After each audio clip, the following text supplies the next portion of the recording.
જય માતાજી બધા. એમને હું આજે બતાવવાનો છું કે મારી મમ્મી કેવી રીતે સરગવાની શાક બનાવે છે ને એની રીત બતાવું તમને. અલગ જ રીતે બનાવે છે. તો આ રે અમારા મમ્મી અને તૈયારી તો બધી થઈ જ ગઈ છે શાક બનાવવાની. જો આ કટિંગ આવી રીતે કરેલું છે. આપણે સરગવાની ફળીઓનું કટિંગ છે, બીજું છે બટાકાનું, બીજું શું છે એમની અંદર કટિંગમાં? બસ સરગવા બટેકા છે. એવું છે. હવે આ શું કરવા મૂક્યું? મૂકી દીધું તેલ. બરાબર છે. ના જો અમારો મસાલિયાનો ડબ્બો છે. મસાલા બધા આમાં રહી જાય. મરચાં, જીરું, ધાણા, હળદર ને બધું. લસણ વાટવા મૂકી છે મમ્મીએ અત્યારે. અમે ખાંડી ને લસણની ચટણી બનાવવાની છે. એટલે મરચાંની જગ્યાએ ચટણી યુઝ કરવાની એમ? હા, એમાં ચટણી નાખીએ ને આ શાકમાં તો આ શાકમાં બહુ મસ્ત ટેસ્ટ આવે. બરાબર. લસણ નાખી દેવાનું અને મરચું નાખી દેવાનું. હા, જોરદાર સુગંધ આવે છે બધાને.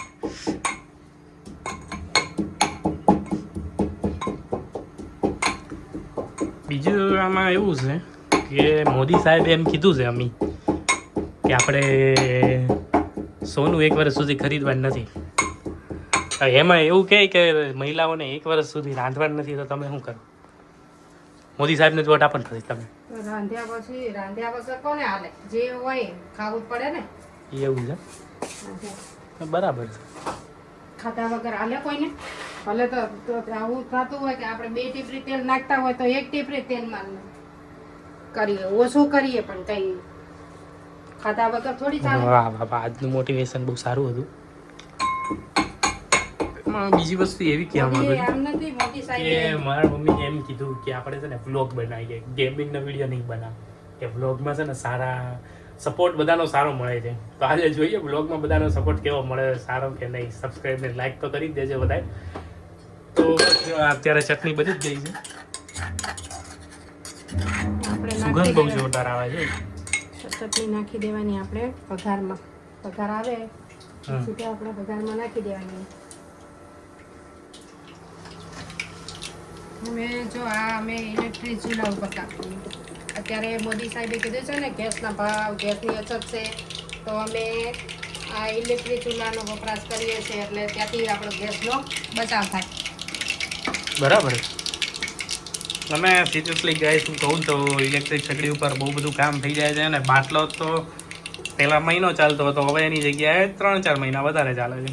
ઇલેક્ટ્રિક સગડીનો આટલો ફાયદો છે. શાક વઘારવાનું, જો આ વઘારી નાખી, ચટણી નાખી દીધી, હવે તરત જ આપણે અંદર નાખી દેવાનું. વાહ, મજા આવી ગઈ. હલાઈ દેવાની, ચટણી બળી ન જાય એમાં. એવું છે કેવું મસ્ત. મસ્ત સુગંધ આવે છે.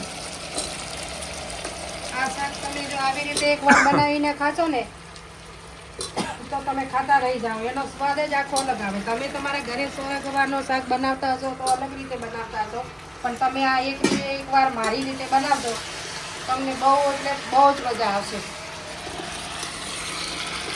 વાહ વાહ, તો તમે એક દૂધ જેવો શાકનો કેવો આવે. વાહ, મજા આવી ગઈ.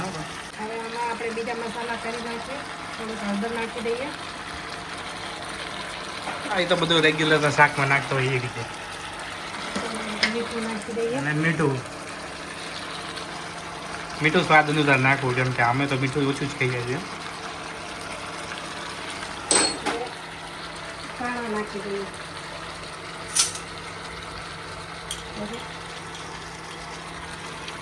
ધાણા નાખી દઈએ, ધાણા પાવડર નાખી દઈએ. અને આમાં પાણી કેટલું નાખવું ને એ ખાસ જોવાનું. જો આમાં તમે જો વધારે પાણી નાખી દો ને તો તમારો સરગવો અને બટેકા બધો એક મિક્સ થઈ જાય, અને સરગવાની ફળીઓ છે ને એ છૂટી પડી જાય.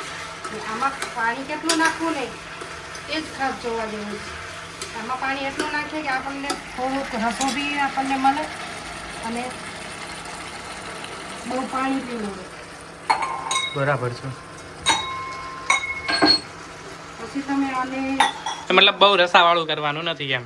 જુવારના રોટલા હારે કે પછી હા. હારે કે ગમે એને હારે ખાવો ને અસલી સ્વાદ તો હું કહું ને તો રોટલા સાથે જ આવશે, બાજરીના રોટલા સાથે. હું તમને એ બી બતાવીશ કે બાજરીનો રોટલો મારા મમ્મી કેવી રીતે બનાવે છે, એમની રીત બતાવું તમને. બાજરી અત્યારે ઉનાળો ગરમી છે એટલે અમે બાજરી નથી ખાતા, એના જગ્યાએ અત્યારે હું જુવારનો રોટલો બનાવું છું. બરાબર છે. ગરમ પડે કેમ કે ઉનાળો છે એટલે ગરમ પડે એટલે આપણે બાજરી અવોઇડ કરીએ છીએ અને જુવારનો બનાવીશ. તો જુવારનો રોટલો કેવી રીતે હું બનાવું છું ને એ બી હું તમને આ વિડીયામાં જરૂર બતાવીશ. જુઓ આટલું જ પાણી નાખવાનું છે અંદર, આમ જો આનાથી વધારે પાણી આપણે નાખવાનું થતું નથી. બરાબર, એટલે વધારે રસાવાળું બી નહીં અને આપણે વગરનું બી નહીં. ખાલી 2 જ સીટી આમાં અત્યારે કુકર આવી રીતે બંધ કરી અને આમાં ખાલી 2 જ સીટી વગાડવાની છે, બે જ વધારે સીટી વગાડી મતલબ દેવાની છે. વધારે કરવાનું સીટી નથી. આપણે વગાડવાની થતી નથી. બસ 2 વિસલ થઈ જાય ને એટલે આપણું શાક થઈ જાય તૈયાર. ને તમને બતાવીશ હું બાજરીના રોટલા કેવી રીતે થાય છે ને એ બી હું તમને બતાવું.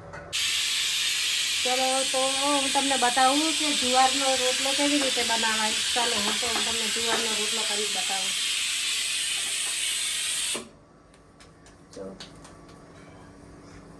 સ્ટાઇલ જોજો એકવાર તમે. પટાક પટાક પટાક પટાક એવો અવાજ આવે ને જોરદાર.